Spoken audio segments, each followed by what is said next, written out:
Assalamualaikum, selamat datang di ZNZ Channel. Jangan lupa like, share, and subscribe ya. Sesampainya di Bali, Umam dan Nisa dijemput temannya dan langsung diantar ke kos-kosan mereka. Kemudian Umam membersihkan ruangan kos-kosannya dengan dibantu oleh temannya, Adi. Sedangkan Nisa langsung memasak nasi dan juga lauk pauk untuk mengisi perut yang sedari siang belum terisi. Setelah ruangan bersih dan masakan telah siap, kemudian mereka makan bersama dengan lauk seadanya. Oh iya, persyaratan lamaran kerja semua sudah dibawa kan? Besok kalian langsung aku antar ke pabriknya. Tanya Adi selesai makan. Sudah Di, terima kasih. Iya bro, sama-sama. Ya sudah, aku pulang dulu. Besok pagi aku jemput kalian jam 7. Pamit Adi pada keduanya. Oke siap. Setelah Adi berlalu meninggalkan keduanya, Nisa dan Umam segera bersiap untuk tidur. Namun keduanya masih tetap terjaga karena banyak nyamuk yang mengganggu mereka. Hingga pukul 3 dini hari, keduanya terlelap. Keesokan harinya Adi menjemput Umam dan Nisa untuk mengantar mereka melamar pekerjaan di pabrik kerajinan meja keramik. Setelah diinterview, akhirnya keduanya langsung diterima bekerja di sana. Setelah melamar kerja, keduanya langsung kembali ke kos-kosan. Mereka menghabiskan waktu seharian untuk beres-beres dan menata ulang barang-barang mereka. Pagi hari, keduanya bergegas berangkat bekerja bersama. Umam bekerja sebagai helper dan Nisa bekerja di bagian pemasangan keramik pada meja. Namun Nisa tak kuat dengan bau lem kayu yang menyengat hingga membuatnya mual. Akhirnya ia memuntahkan semua isi dalam perutnya. Pada jam istirahat, Nisa dan Umam pulang ke kos-kosan. Dek, wajahmu kenapa pucat seperti itu? Tadi perutku mual mas, dan aku juga muntah-muntah di sana. Karena aku gak kuat dengan baunya lem kayu. Ucap Nisa sembari memijit kepalanya. Ya sudah, kamu istirahat saja. Gak usah kerja di sana lagi. Kasihan kalau setiap hari harus mual dan muntah seperti itu. Iya mas. Mas berangkat lagi ya dek. Assalamualaikum. Pamit Umam. Waalaikumsalam. Jawabnya seraya mencium tangan suaminya. Malam harinya mereka berkeliling kota Denpasar. Tak sengaja mereka mendapati konter pulsa yang sedang membutuhkan karyawan. Nisa meminta suaminya untuk berhenti di sana dan menanyakan lowongan kerja itu. Akhirnya Nisa langsung diterima bekerja di sana. Setelah itu mereka menuju ke taman kota yang letaknya bersebelahan dengan pasar Badung. Sesampainya di sana mereka berjalan-jalan sejenak. Lalu keduanya mengabadikan momen dengan bersuah foto di area air mancur. Setelah bersuah foto, keduanya lantas berjalan kembali mencari tempat duduk yang nyaman untuk sekedar mengobrol. Suasana di sana sangatlah ramai. Para pengunjung berdatangan silih berganti. Ada yang datang bersama keluarga, teman, atau bahkan pacar. Di sana juga banyak pedagang asongan yang berkeliling menjajakan dagangannya. Salah satunya lumpia khas Bali. Mas, terima kasih ya. Ucap Nisa yang tersenyum sumringah. Untuk apa dek? Tanya Umam sembari mengerutkan alisnya. Untuk semuanya. Karena kamu sudah membuatku bahagia dan sedikit melupakan soal momongan. Mas masih belum mengerti dek. Ucap Umam berpura-pura. Ah, mas ini nyebelin. Gitu aja masa gak paham? Nisa cemberut seraya melipat kedua tangannya di dada. Iya sayang. Udah dong, bibirnya jangan begitu. Nanti mas cium loh. Uma menggoda. Apaan sih mas? Jangan malu dilihat banyak orang. Ucap Nisa yang kini menutupi wajahnya dengan kedua telapak tangan. Ya nggak di sini lah. Kalau mau cium ya nanti aja di kosan. Umam lagi-lagi menggoda istrinya. Nisa semakin tersipu malu karena suaminya terus saja menggodanya. Dirasa cukup malam, Mereka lantas beranjak untuk kembali ke kos-kosan. Dek, Mas juga mau cari kerja di tempat lain. Sepertinya banyak lowongan kerja yang gajinya lebih besar dari pabrik itu. Ucap Umam saat keduanya akan tidur.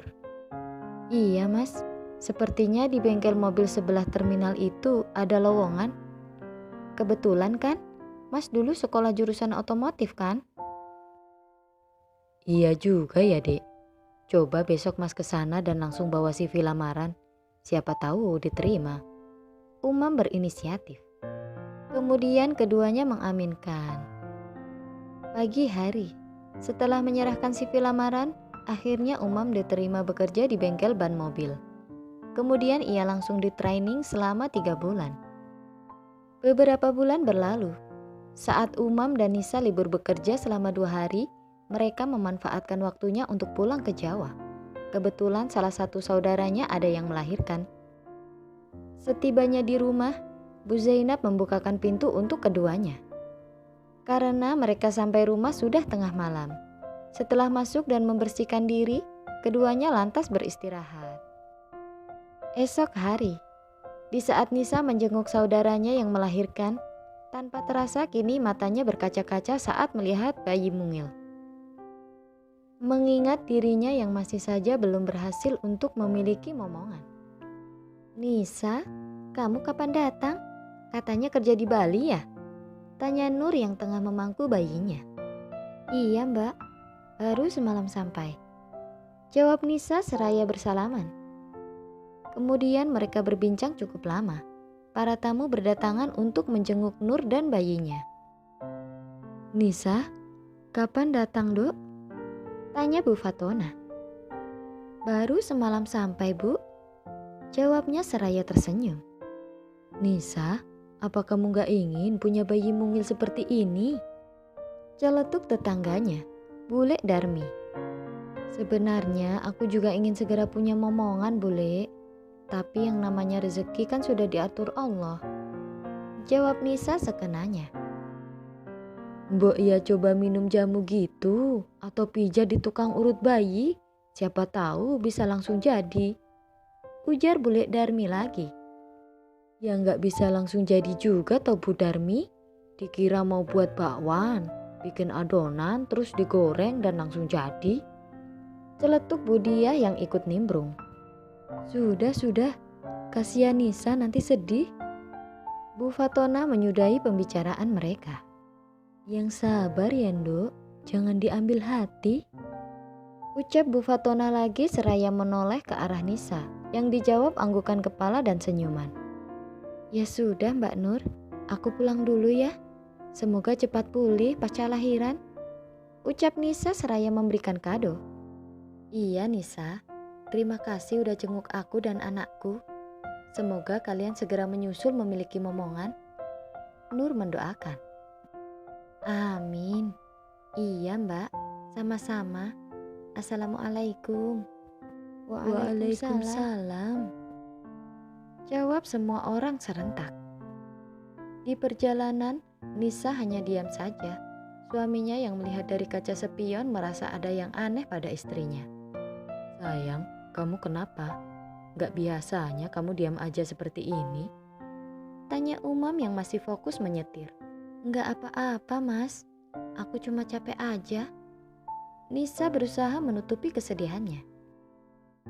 Ya sudah, kalau gitu pegangan yang erat dong. Umam menarik tangan istrinya. Iya sayang. Nisa tersenyum dan mengeratkan pelukannya.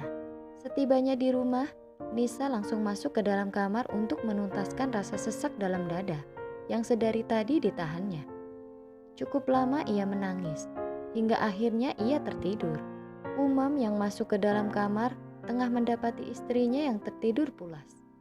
Ia tahu bahwa Nisa tadi hanya pura-pura baik-baik saja. Padahal hatinya sedang rapuh. Karena sudah setahun menikah, mereka masih juga belum memiliki momongan. Tiba-tiba Nisa terbangun. Ia kaget melihat suaminya yang tengah duduk di sebelahnya sambil mengelus rambutnya. Sayang, kenapa tidak langsung membangunkanku? Pasti mau minta dibuatkan kopi. Ucap Nisa dengan suara parau. Sudah, aku sudah buat sendiri. Uma menahan Nisa yang akan beranjak dari ranjangnya. Maaf ya mas. Iya, gak apa-apa. Dek, mas tahu kalau kamu sedang tidak baik-baik saja. Omongan orang tentang kita jangan terlalu diambil hati. Nanti kalau kamu banyak pikiran malah bisa sakit loh.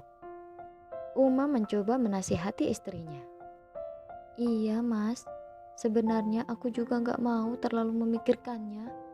Tapi hatiku terlalu rapuh mendengar banyak pertanyaan orang soal momongan. Gak seperti hatimu mas. Nisa menunduk. Umam langsung memeluk istrinya untuk menenangkan hatinya yang kalut akan rasa sedihnya. Sudah sayang, sabar, kamu harus semangat. Mas yakin doa kita pasti sebentar lagi diijabah oleh Allah. Ucap Umam seraya mengecup kening istrinya. Keduanya mengaminkan. Mumpung masih di Jawa, bagaimana kalau nanti malam kita ke taman kota? Usul Umam mengalihkan pembicaraan. Enggak ah mas, lagi nggak mood. Ayo dong sayang, besok kan kita udah berangkat lagi ke Bali. Pujuk Umam. Ya udah, nanti pulangnya jangan terlalu malam ya. Soalnya masih harus berkemas barang bawaan untuk ke Bali besok. Pinta istrinya. Siap bos, ucap Umam seraya memberi hormat. Kini mereka telah berada di taman kota. Keduanya duduk di kursi taman sambil bercengkrama, menikmati suasana sekitar yang riuh canda tawa anak-anak kecil yang tengah berlarian ke sana kemari. Bersambung. Wassalamualaikum.